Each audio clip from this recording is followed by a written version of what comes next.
श्यामपुर नाम के एक गांव में पूर्वी अपने पति मनीष और अपनी सास शीमा के साथ रहती थी। मनीष गांव में मजदूरी किया करता था, जिससे उसका घर का खर्च चलता था। पूर्वी एक समझदार और एक नेक लड़की थी।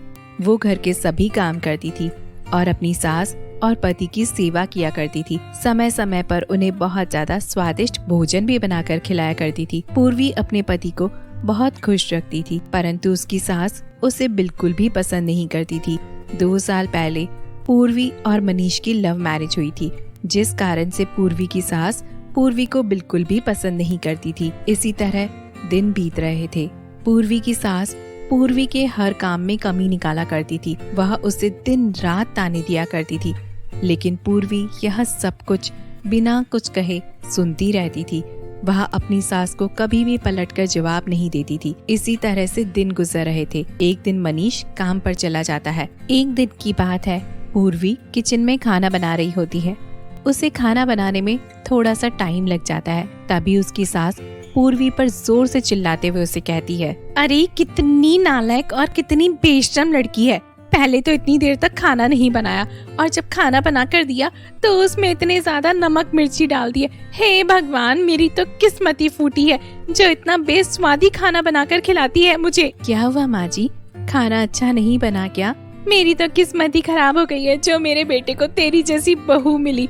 अगर मैं खुद ढूंढती तो लाखों में एक बहू लेकर आती। इतना कहकर शीमा वहाँ से खाना छोड़कर चली जाती है। इसी तरह शीमा पूर्वी को कोई न कोई बात पर हमेशा ताने देती रहती। मनीष मजदूरी करके घर का राशन सामान लेकर आया करता था। काम से थका हारा मनीष घर पर वापस आता है। तभी शीमा जोर जोर से चिल्लाने लगती है और मनीष से कहती है, बेटा तू पूरा दिन मजदूरी करके आता है, तुझे पता है तेरी बीबी मुझे 2 वक्त का खाना तक भी नहीं देती। अरे माँ, क्या हुआ? आप इतना गुस्सा क्यों हो रही हो माँ? मैं उसे समझा दूंगा, आप चिंता न करें माँ। कल से वो आपकी मनपसंद का खाना बना दिया करेगी। मनीष अपनी माँ को समझा देता है और उससे वादा करता है कि कल से पूर्वी उसकी बहुत इज्जत करेगी और उसके मनपसंद का खाना उसे बनाकर देगी। मगर शीमा हर समय पूर्वी के पीछे लगी रहती, उसे हर समय जली कोटी सुनाती रहती। एक दिन मनीष मजदूरी करके घर पर वापस आ रहा था। अभी उसका एक ऑटो से एक्सीडेंट हो जाता है, जिससे उसे बहुत सारी चोट आ जाती है। गाँव के कुछ लोग मनीष को उठाकर अस्पताल ले जाते हैं और घर पे खबर कर देते हैं कि मनीष का एक्सीडेंट हो गया है। मनीष को काफी ज्यादा चोट आई थी, इस कारण उसका बहुत ज्यादा ब्लड लॉस हो गया था। तभी डॉक्टर पूर्वी को समझाते हुए कहते हैं, देखिए मैडम, इनकी हालत सुधारने में बहुत ज्यादा टाइम लग जाएगा, क्योंकि इन्हें काफी सारी चोटें आई हैं और इन्हें कंप्लीट बेड रेस्ट देना होगा ताकि इनका जीवन अच्छे से चल सके। जी हाँ डॉक्टर साहब, आप चिंता न करें, मैं इनका पूरा ध्यान रखूंगी। पूर्वी मनीष को घर ले आती है। अब पूर्वी के ऊपर बहुत सारा काम आ जाता है। मनीष का सारा काम अब पूर्वी खुद करने लगती है। मनीष के इलाज पर बहुत सारा पैसा खर्च होने लगता है, जो पूर्वी को करना पड़ रहा था। एक दिन पूर्वी देखती है कि घर का राशन खत्म हो गया था। तभी पूर्वी को बहुत चिंता होने लगी कि अब घर का राशन भी खत्म हो गया है, अब राशन कहाँ से आएगा। तभी पूर्वी की सास शीमा पूर्वी को जोर जोर से ताने मारने लगती है, मनूस कहीं की, मेरे बेटे को तूने बिस्तर पर लेटा दिया, अब मुझे बेचकर ही मारेगी क्या? मुझे भी खा जाएगी क्या? तूने मेरे जवान बेटे को बेड पर लेटा डाला। हे भगवान, मेरी तो किस्मत ही फूटी जो तेरे जैसी बहू मिली है। इतना कहकर शीमा वहाँ से चली जाती है। पूर्वी अपनी सास की बातों को सुनकर बहुत दुखी होती है। पूर्वी को कोई काम नहीं मिलता जिससे वो कुछ पैसे कमा सके। तभी पूर्वी, हे भगवान, तुम मेरी कैसी परीक्षा ले रहे हो? अब तो मैं घर संभालूं या बाहर के काम संभालूं? भगवान, मेरे पास पैसे भी नहीं है। भगवान, मेरी कुछ मदद करो। पूर्वी का स्वभाव बहुत ही अच्छा था, इसलिए आसपास के लोग पूर्वी की मदद कर दिया करते थे और उसे कुछ खाने के लिए राशन पानी भी दे दिया करते थे। मगर फिर भी पूर्वी बहुत ज्यादा चिंता में रहने लगी। एक दिन पूर्वी घर के बाहर बैठी हुई थी। तभी वहाँ पर एक बूढ़ी दादी आती है और पूर्वी से कहती है, बेटी तो इस अम्मा को कुछ खाने के लिए दे सकती है क्या? मुझे बहुत ज्यादा भूख लगी है। पूर्वी सोच में पड़ जाती है कि हमारे पास तो खुद खाने के लिए कुछ भी नहीं है, मैं इस भूखी अम्मा को क्या खिलाऊं? लेकिन तभी पूर्वी को याद आया, क्योंकि पूर्वी बहुत ही अच्छी लड़की थी।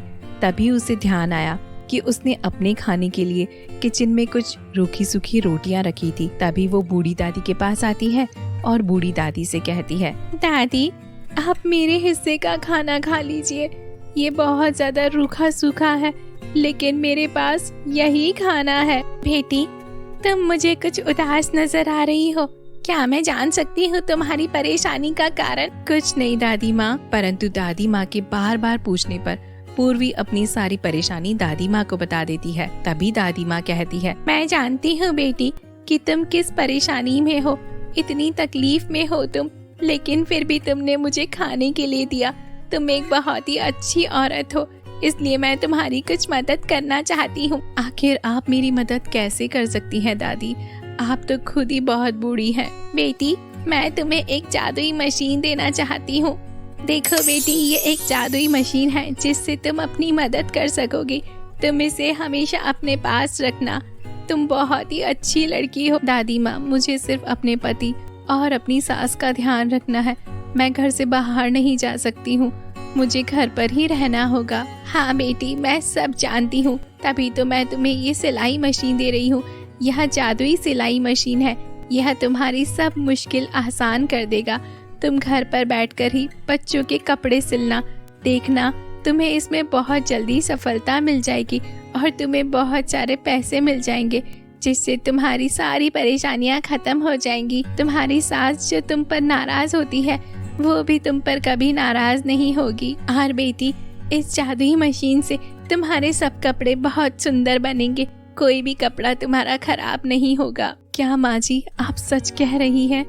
माँ जी आपका बहुत बहुत धन्यवाद। अच्छा बेटी अब मैं यहाँ से जाती हूँ, तुम अपना काम शुरू करो। इतना कहकर बूढ़ी अम्मा वहाँ से चली जाती है। पूर्वी वो सिलाई मशीन लेकर अपना काम शुरू करने लग जाती है। अगले ही दिन पूर्वी छोटे छोटे बच्चों के कपड़े सिलने लगती है।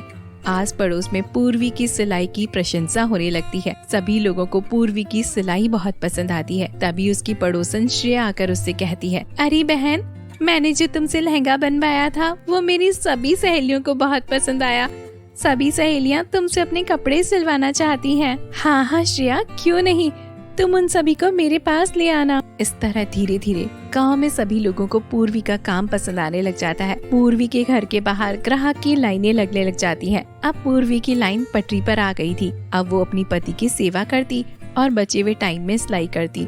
इस तरह से पूर्वी के काम करने पर घर में बहुत जल्दी पैसों की बाढ़ आ जाती है। देखते ही देखते मनीष की तबीयत भी ठीक हो जाती है। पूर्वी अपने पैसों की कमाई से अपने पति का इलाज और घर का राशन और अपनी सास के लिए कुछ सामान भी लाया करती थी। यह देखकर अब उसकी सास को बहुत अच्छा लगने लगा। एक दिन मनीष पूर्वी से कहता है, पूर्वी अब मेरी तबीयत काफी ठीक हो गई है, अब मैं तुम्हारी मदद कर सकता हूँ। तुमने मेरी मुश्किल समय में मेरी इतनी सेवा की और मेरी माँ का भी तुमने ध्यान रखा, साथ ही साथ तुमने अपना काम भी शुरू कर दिया।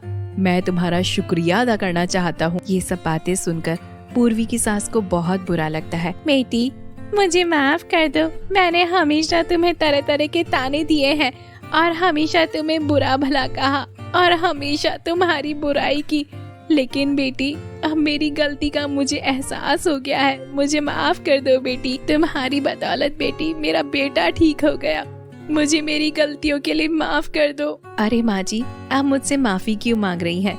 ये तो मेरा कर्तव्य था माँ जी, जो मैंने पूरा किया है। बस माँ जी आप अपना आशीर्वाद हमेशा मेरे सर पर बनाए रखना। इस तरह से पूर्वी अपने पति और अपनी सास के साथ में खुशी खुशी रहने लगती है।